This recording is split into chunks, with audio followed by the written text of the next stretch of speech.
What's up YouTube, Jason here with Byte My Bits. Forgive the camera work today, I'm kind of leaving everything on auto, hoping that the autofocus and everything works as intended. But if you guys look right there, you can see the hole above where my server rack is, and that's where all the wires lead to my switch that connects to the rest of my network. So in today's video, I'm going to be running a couple more lines. I originally was going to do one line, but I think I want to try to do two at the same time, just because why not? Now, if you guys haven't seen previous videos on this channel where I'm running wires like this, the Ethernet cables, two cameras around my house.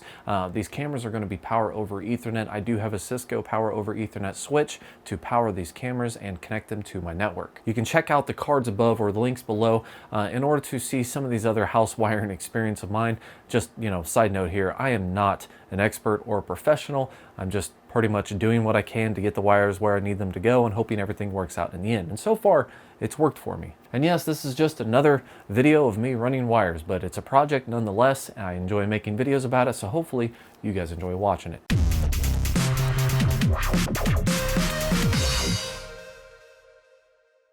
Whether you're protecting yourself on public Wi-Fi, bypassing regional filters, or just simply wanting to download something without the worries of a government or a corporation not liking you for it, a VPN service is a must-have solution. And depending on where you're located, it could be hard to find a VPN fast enough for daily use. That's why the 30-day 100% money-back guarantee of NordVPN is so valuable. Because even though I can tell you I get great speeds and reliability, as they say, the proof is in the pudding. By visiting nordvpn.com/byte or clicking the link in the video description below, you can test these speeds out for yourself with a heavy discount. And with 30 days to prove its worth, it's a safe way to ensure you're getting what you paid for.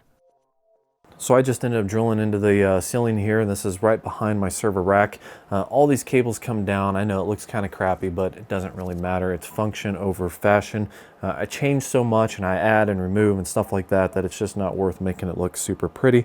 But I do have this little rope here that I use to pull cables over into a different room, which is kind of like the middle ground, and I'll show you that here in a second. Now this is actually the utility room in my basement. This is kind of where everything goes, first step, where I have access to run wires manually, but in order to pull it to the other room where my server is, I do have to connect the Ethernet cables to that rope and pull it through to this room. And actually, I think this is going to give you a better angle. This is where I keep the router, my modem, and everything. Up here, right there is where all the cables come out of, and then that is the server room right there. So it's not a big pull. I mean, it's only maybe 6 to 8 feet worth of wire, but it is definitely something that I have to do in order to start running it back towards that wall, over to that side of the house, and then up into the attic where I can connect my other cameras. But the first thing I need to do is I have a couple different got a box here for cable. That's one, and then I have a spindle of cable. And I'm hoping I should have enough cable for both runs at the same time. I think I probably have one more run from the server room up into the attic with this spindle. I don't know, I'm a really bad judge of wire length. And for this one, I probably have 2 or 3 left in this one. So this one is Cat 6A, so it's shielded and it's a lot higher quality, but I got it at a super big discount. And this one is just Cat 6. Both of them are good enough for power over Ethernet and for what I use them for. And honestly, I haven't really had any issues. I got both ones running up to the attic right now for different cameras, so it doesn't really matter too much. It's just a matter of what I got the best deal on at the time, which is why I kind of have 2 different colors and 2 different types. Either way, it's going to work for my needs. So that's what I'm going to use. And the first thing I need to do is pull this cable or this rope back a little bit so I can start to, it's sad, but I duct tape cables to it. It's just easy. I don't know. It gives less knots and makes it easier to pull through. So, and to stay true to my ridiculous fashion that I usually take in order to make videos like this or to do little projects like this, I have used a couple old cases. This is an old server case. This is an old Thermaltake case. I have propped a bar in between this so it can roll, and because it was catching, I put a little board here. That way, when I hook this up and I go to pull the cable through, this can rotate like this and it won't get caught up on anything. So I know it's a little weird of a setup, but it does work. And hey, if it works, why judge, right? The good thing is that this box of stuff right here, this actually has the little spindle and everything built into it, but it does pull out by itself, so I don't need any kind of like special or stupid setup like this in order to get the wires to pull through. So yeah.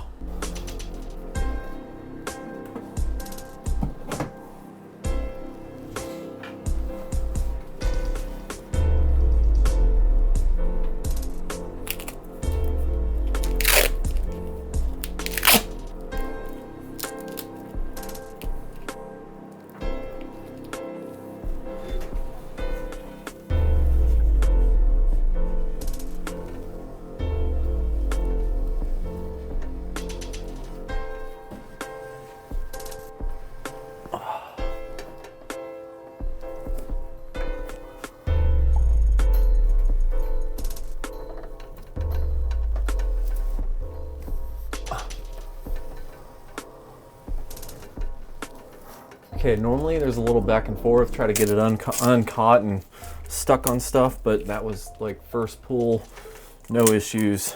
That was a really good pull. The rest of it's just a matter of running it. It's a lot easier, but it's that first pull that, you know, since I've had so many wires running through there, kind of likes to get stuck. So, and for the next round, I got these wire runner thingies. It's like glow sticks, basically. It's like fiber, something, one or the other.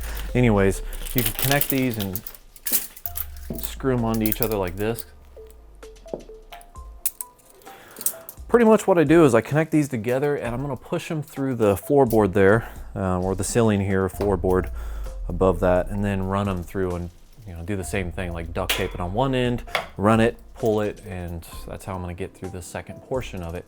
And that's gonna go all the way over to where the hole is for the attic. So this actually has a little hook. I don't really use it though, it just gets caught on stuff. So not gonna use that today. I can just imagine all the people are like judging my cable running techniques. I know, it's not very professional, but gets the job done.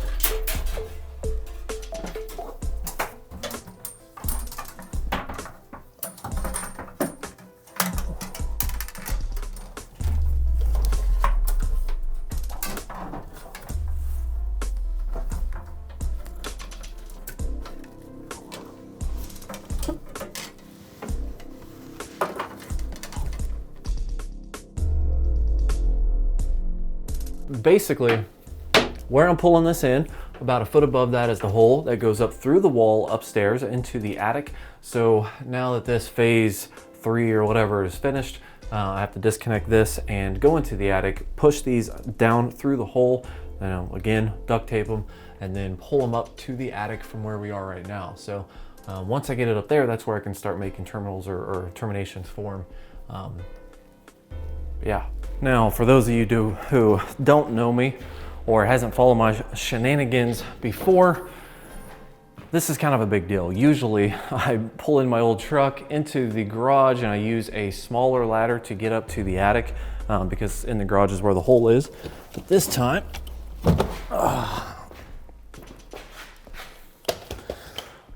I borrowed a ladder. This is an extendable ladder that goes into the trunk of a car or wherever that you can extend up to, I think 16 feet is how big this one is. So definitely probably a lot safer and definitely a lot easier. So not to say that it doesn't still actually take a little bit of work or effort to get this door opened.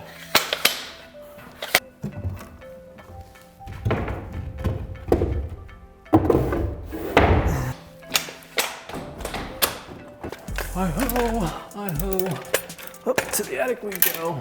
All right. Oh man, this would be a lot easier without the camera. Oh, shit. as you can see, my little trail here, I've been here before. See if I can change hands on these. There we go. Gotta walk on these little steps here, just so I don't fall through the ceiling, because that would really suck. I fell through the ceiling. And look at that. I keep telling myself I need to put up like a block or something on the wall or on the board here just to hold all these. But so far, that's what I have. And yeah, so I just have to shove right down there. If you can see it, right down there is where the wires run up. So I have to shove these sticks down there to attach and then pull them up. Fun. Okay, so I've ran the wires up into the attic. I just got down actually from hooking up, from connecting the terminals. I have one set of these for the Cat 6, and then I have one for the bigger one, the Cat 6A. So I had to take, one of each up there. So I've already got those hooked up now upstairs in the attic. Now I just have to hook them up down here.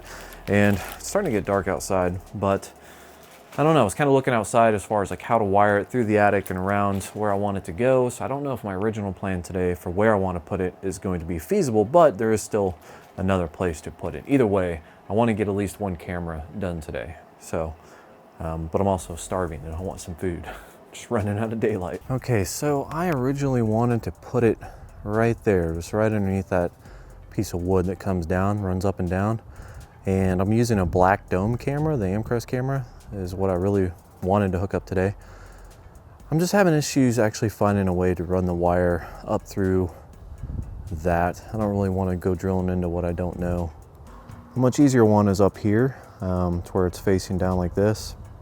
And that one is just a matter of, just like I installed the other Amcrest one, just one hole and that goes into the attic, and it's a simple wire run. So I think I'm just going to install that there for now, even though that's not really what I wanted. I got two wires, so I could address the other one later. And this is actually the camera that I want to install today. This is an Amcrest PoE dome camera. It's 4K, and I think it's going to be perfect for what I need. So yeah, I got to take it off this. Well, after I got done reviewing this, I just kind of left it there because I knew I was going to hook it up, but I didn't know when or where or whatever. So now I just have to, yeah, take it down.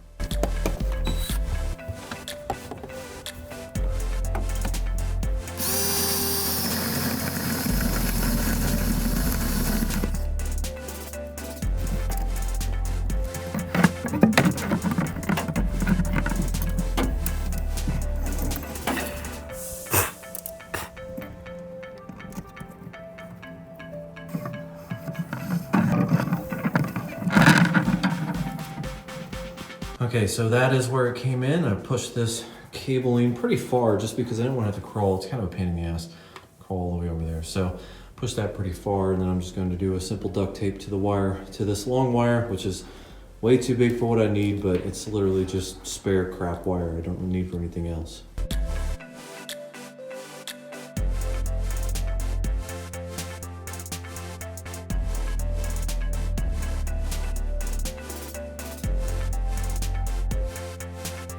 And there you have it.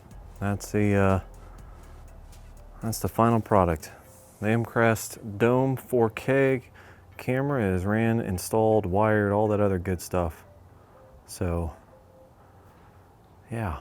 Well, I guess that pretty much wraps it up in this episode of An Idiot Wires a Camera. If you guys are curious about this camera, want to know what I think about it, definitely check out the cards above or the description down below in order to find links to this camera itself. I'll provide not only the Amazon link, but also the link to the review that I did on it. Spoiler alert though, of course, I really do like this camera. It's been really nice for me. It's got a lot of good features, good quality. So I'm excited to see how well it holds up. Of course, if you have any questions, comments, or concerns, post them in the comments down below. Thank you for watching, like and subscribe, and have yourself a good night.